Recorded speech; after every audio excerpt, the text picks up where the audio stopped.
E o PT apresentou mais 3 ações no Tribunal Superior Eleitoral. Desta vez, o partido quer censurar críticas feitas nas redes sociais e outdoors por cidadãos comuns, nos quais chamam Lula de ladrão e traidor da pátria.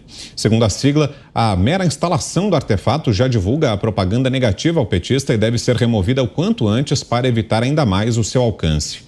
O partido também pediu a determinação da remoção das publicações sobre o conteúdo nas Big Techs, alegando promover invisibilidade ao fato. Uma das representações trata de 3 outdoors em Divinópolis, Minas Gerais, que exibem imagens de Lula com os dizeres, abre aspas, nós aqui odiamos esse ladrão comunista, fecha aspas. As outras ações pedem a remoção de outdoors em Rondonópolis, em Mato Grosso, e Imperatriz, no Maranhão. Em outro caso, o advogado de Lula, Cristiano Zanin, pediu que a Polícia Civil de São Paulo investigue supostas ameaças de morte contra o petista. Em mensagens publicadas no site do PT, um usuário com o codinome Luiz Carlos Prestes escreveu que integrantes da legenda seriam responsáveis por matar o petista ainda esse ano. O delegado da Delegacia de Crimes Eletrônicos do DEIC, Laércio Ceneviva Filho, melhor dizendo, disse que vai investigar o caso, mas que entende que a suposta ameaça foi usada, na verdade, como um recado de que a própria esquerda causaria isso em Lula. Mas com você, Zé? Tradicionalmente, o próprio Partido dos Trabalhadores alimentou esse tom agressivo, esta agressividade na política, né?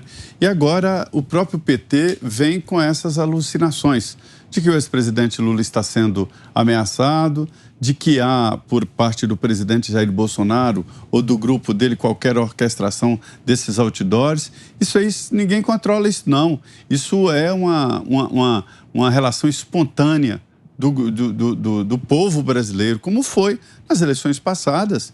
O presidente Jair Bolsonaro não teve controle. As pessoas simplesmente colocavam cartazes no Brasil inteiro, outdoors, em várias cidades por onde você passava, e isso está se repetindo.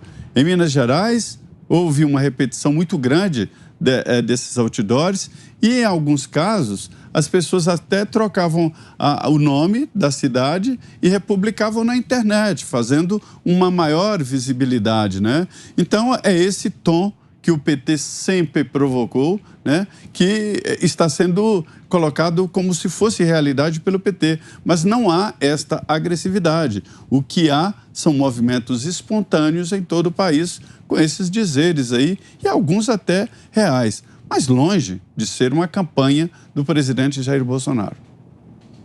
Diga, Fiuza, 3 minutos.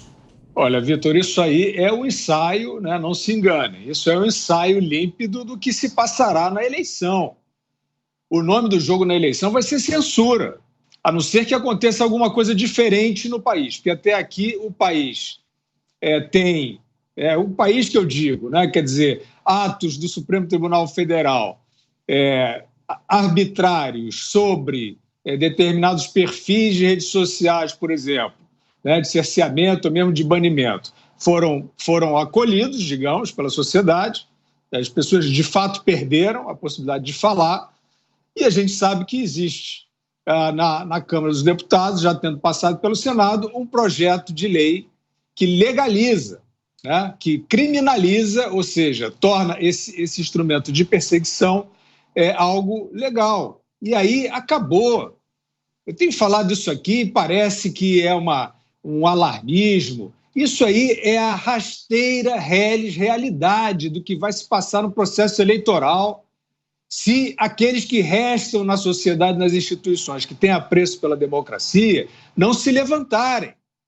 Então, essa ideia de dizer que o Lula é um criminoso, um ladrão, isso aí vai ser perseguido, vocês não tenham dúvidas, porque ele foi descondenado lá por aquela manobra do Supremo Tribunal Federal.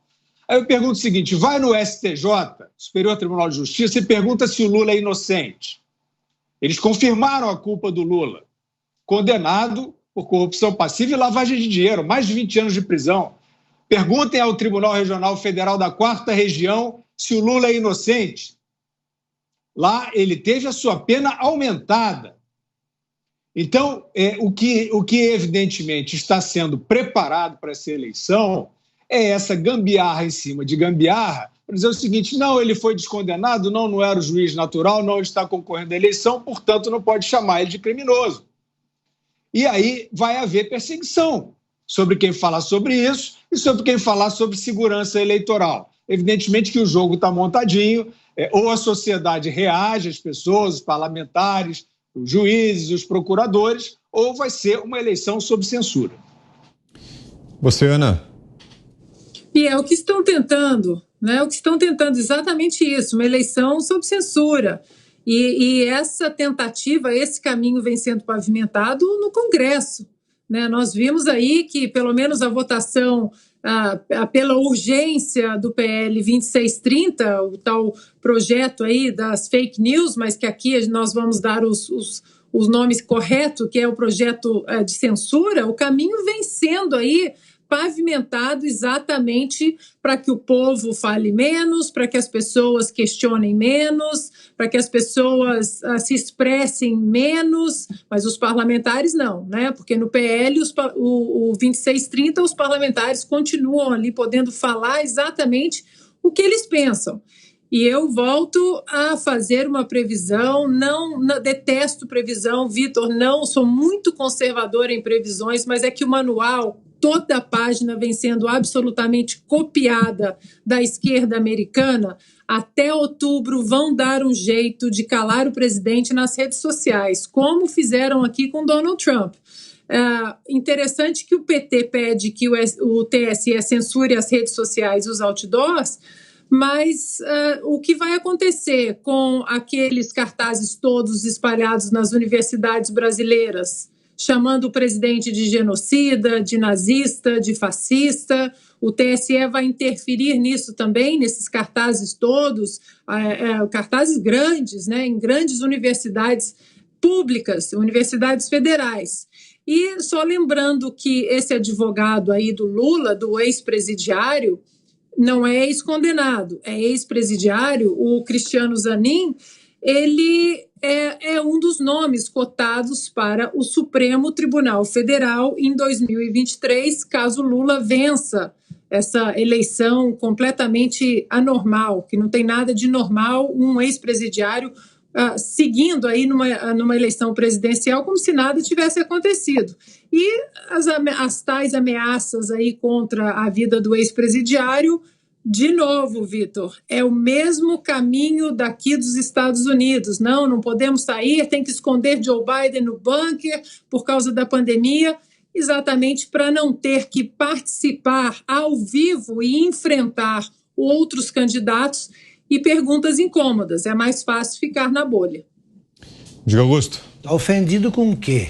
O Lula, ele pode até não gostar da qualificação de comunista. Ele não é. Isso ele não é nada, ideologicamente.